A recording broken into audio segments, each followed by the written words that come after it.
नमस्कार मित्रों, मैं धीरज पालीवाल आपका हमारे ऑनलाइन स्टडी चैनल पर हार्दिक स्वागत करता हूं। आज हमारा टॉपिक है कोपेन का जलवायु वर्गीकरण। कोपेन ने जो अपने राजस्थान की जलवायु को वर्गीकृत किया था वो टॉपिक है आज हमारा, और इनका पूरा नाम था Vladimir Koppen. Vladimir Koppen, Koppen का पूरा नाम व्लादिमीर कोपेन।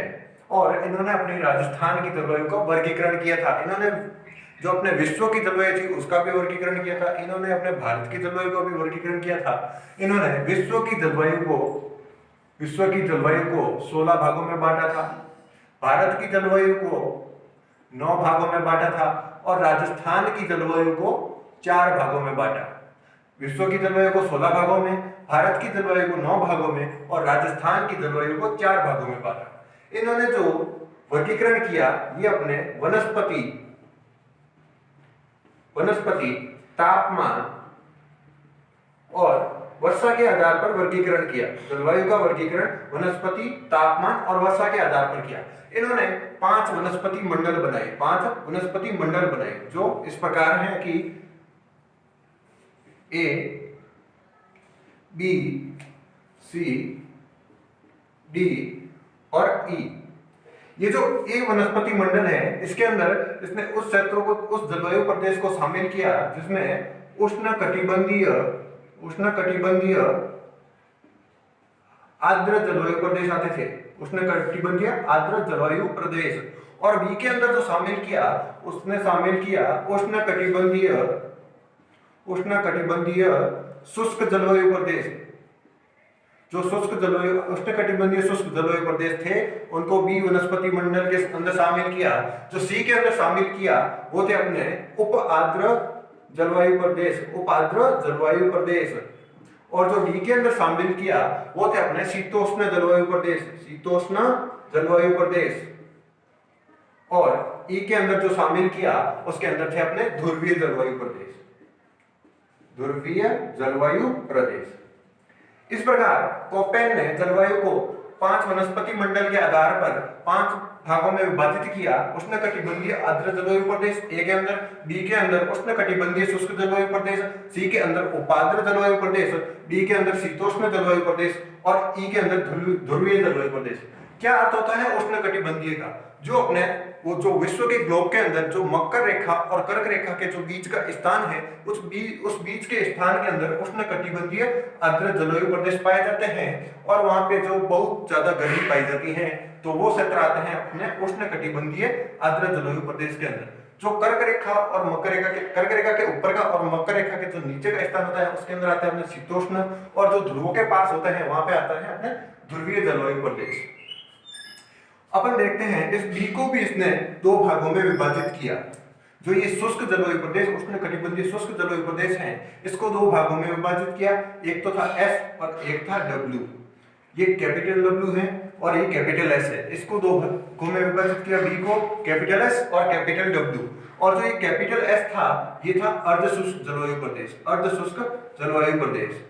और जो ये कैपिटल डब्ल्यू था ये था मरुस्थलीय उष्णकटिबंधीय मरुस्थलीय जलवायु प्रदेश। इसके अंदर उष्णकटिबंधीय अर्धशुष्क जलवायु प्रदेश इस एस के अंदर आते थे, बी एस के अंदर। और ये बी डब्ल्यू को अगर शामिल कर दिया जाए तो ये आते हैं उष्णकटिबंधीय मरुस्थलीय जलवायु प्रदेश। अब इसने राजस्थान की जलवायु को 4 भागों में, भारत की जलवायु को 9 भागों में और विश्व की जलवायु को 16 भागों में विभाजित किया। तो अपन देखते हैं राजस्थान की जलवायु। ये अपने राजस्थान है।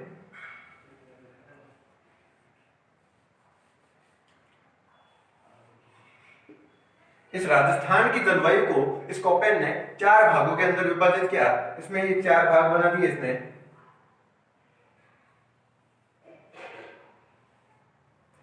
एक भाग, 2 भाग, 3 भाग और 4 भाग। इन 4 भागों के अंदर कोपेन ने राजस्थान की जलवायु को वर्गीकरण किया। और जो वर्गीकरण था वो वनस्पति तापमान और वर्षा के आधार पर 5 वनस्पति मंडल बना के किया। और उसमें से जो अपना सबसे पहला मंडल है, वो जो जलवायु प्रदेश है वो है अपने ये जो पश्चिमी मरुस्थल का क्षेत्र है। यहाँ पे जो मरुस्थल पाया जाएगा तो अर्थात ये मरुस्थलीय, और ये भी जहाँ पे अपने उष्णकटिबंधीय क्षेत्र आ जाएगा। इसने तापमान और वर्षा को भी शामिल किया। उसके अंदर जो और इसने संकेतों का प्रयोग किया वो है एच संकेत है। यहाँ पे औसत तापमान जो औसत तापमान है वो 18 डिग्री से ज्यादा है, वहां पे एच संकेत का भी प्रयोग किया, साथ में स्मॉल एच जी का प्रयोग किया, जहां पे ग्रीष्म ऋतु के पश्चात वर्षा होती है, ग्रीष्म ऋतु के पश्चात वर्षा, और स्मॉल डब्ल्यू को भी शामिल किया, जहां पे वो अपने शीत ऋतु शुष्क पाई जाती है, शीत ऋतु शुष्क पाई जाती है। अपने राजस्थान के चारों, ये जो चारों जलवायु प्रदेश हैं, इन चारों में ये डब्ल्यू का प्रयोग होगा, क्योंकि अपने यहाँ पे चारों जगह पे शीत ऋतु शुष्क पाई जाती हैं। और ये जो अपने ये वाला इलाका है, जो अपने मरुस्थलीय प्रदेश और ये नागौर, जोधपुर वगैरह, ये इलाका, यहाँ पे अपने औसत तापमान 18 डिग्री से अधिक पाया जाता है, तो यहाँ पे स्मॉल एच शामिल होगा। तो अपने जो सबसे पहले जलवायु प्रदेश दिया कोपेन ने, वो था अपने बी डब्ल्यू एच डब्ल्यू। इस बी डब्ल्यू का अर्थ है उष्णकटिबंधीय मरुस्थलीय, और जो एच है, एच का अर्थ है औसत तापमान 18 डिग्री से अधिक, और जो स्मॉल डब्ल्यू का अर्थ है वो है शीत ऋतु यहाँ पे शुष्क पाई जाती है। तो इसका नाम दिया उष्णकटिबंधीय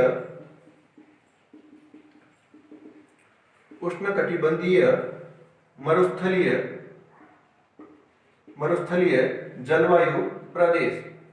ये है अपने उष्णकटिबंधीय मरुस्थलीय जलवायु प्रदेश, जो है BWHW। और इसका जो प्रतिनिधि नगर बनाया, वो प्रतिनिधि नगर है अपना, प्रतिनिधि नगर बनाया आपने बीकानेर को। जो बीकानेर जिला है उसे कोपेन ने इस उष्णकटिबंधीय मरुस्थलीय जलवायु प्रदेश के प्रतिनिधि नगर के रूप में चयनित किया। और यहाँ पे जो अपने वनस्पति पाई जाती हैं, वो पाई जाती है जीरोफाइट वनस्पति। ये जीरोफाइट वनस्पति कहाँ पे पाई जाती है? अपने उष्णकटिबंधीय मरुस्थलीय जलवायु प्रदेश के अंदर, जो जिसका प्रतिनिधि नगर है अपने बीकानेर, और जो कोपेन के द्वारा नाम दिया गया वो है BWHW। BW का मतलब उष्णकटिबंधीय मरुस्थलीय, और H आता है अपने औसत तापमान 18 डिग्री से अधिक, और जो स्मॉल W है इसका अर्थ है शीत ऋतु शुष्क। अपने राजस्थान के चारों प्रदेशों के अंदर ये स्मॉल डब्ल्यू का प्रयोग किया जाएगा।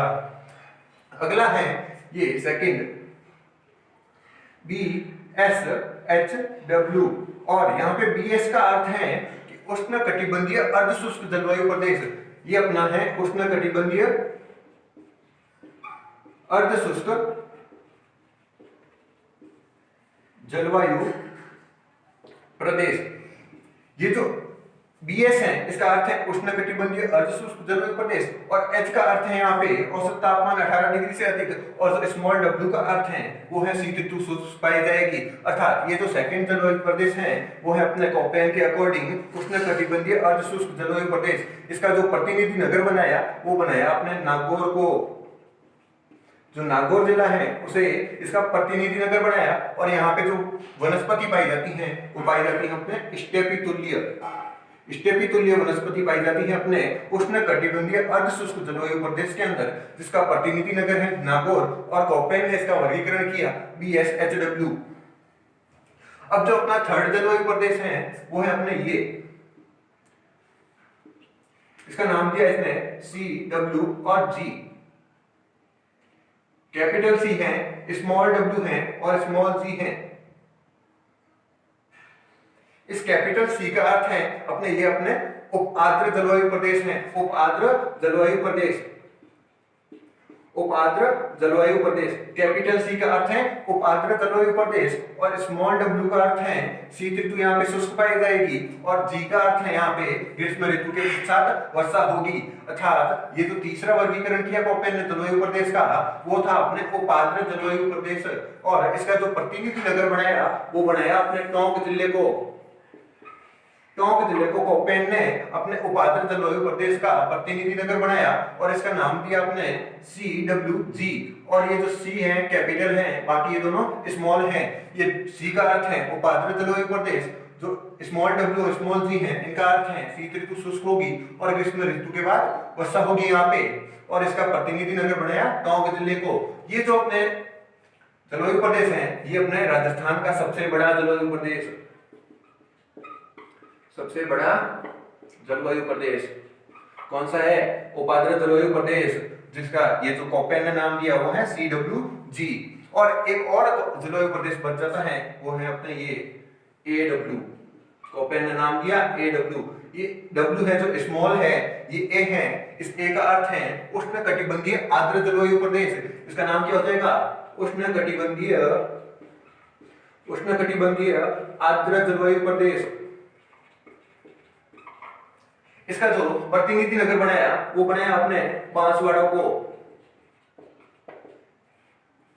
कोपेन ने एक जो चतुर्थ अपना जलवायु प्रदेश है जिसका नाम है ए स्मॉल डब्ल्यू। ए का अर्थ हो गया अपने उष्णकटिबंधीय आर्द्र जलवायु प्रदेश, स्मॉल डब्ल्यू का अर्थ हो गया अपने शीत ऋतु शुष्क पाई जाएगी। और इसका जो प्रतिनिधि नगर है वो है अपने बांसवाड़ा। और जो अपने यहाँ पे वनस्पति पाई जाएगी वो पाई जाएगी सवाना तुल्य वनस्पति। सवाना तुल्य वनस्पति। इस प्रकार कोपेन ने अपने राजस्थान की जलवायु को 4 भागों में विभाजित किया।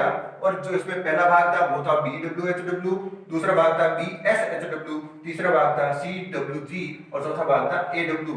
इसका प्रतिनिधि नगर बीकानेर, नागौर और टोंक और बांसवाड़ा को बनाया। इस सब की एक विशेषता वो है अपने यहाँ पे जीरोफाइट वनस्पति पाई जाएगी और यहाँ पे स्टेपी तुल्य वनस्पति पाई जाएगी। और यहाँ पे ये जो है अपना सबसे बड़ा जलवायु प्रदेश है और यहाँ पे सवाना तुल्य वनस्पति पाई जाएगी। इस प्रकार कोपेन ने राजस्थान की जलवायु को 4 भागों में विभाजित किया। और ये जो 4 भाग थे वो थे अपने वनस्पति मंडल के आधार पर। वनस्पति मंडल के अंदर वनस्पति, तापमान और वर्षा को दृष्टिगत रखते हुए इसने ये अपने राजस्थान की जलवायु, भारत की जलवायु और विश्व की जलवायु को विभाजित किया। ये था अपने कोपेन का जलवायु वर्गीकरण, जिसे आपने बहुत इजी तरीके से देख लिया है। आशा करते हैं आपको ये टॉपिक बहुत समझ आ गया होगा और उम्मीद करते हैं आपको ये वीडियो भी पसंद आया होगा। इसे लाइक कीजिए, शेयर कीजिए और हमारे चैनल को सब्सक्राइब कीजिए और ऐसे ही हमारे साथ बने रहिए। आपका बहुत बहुत धन्यवाद।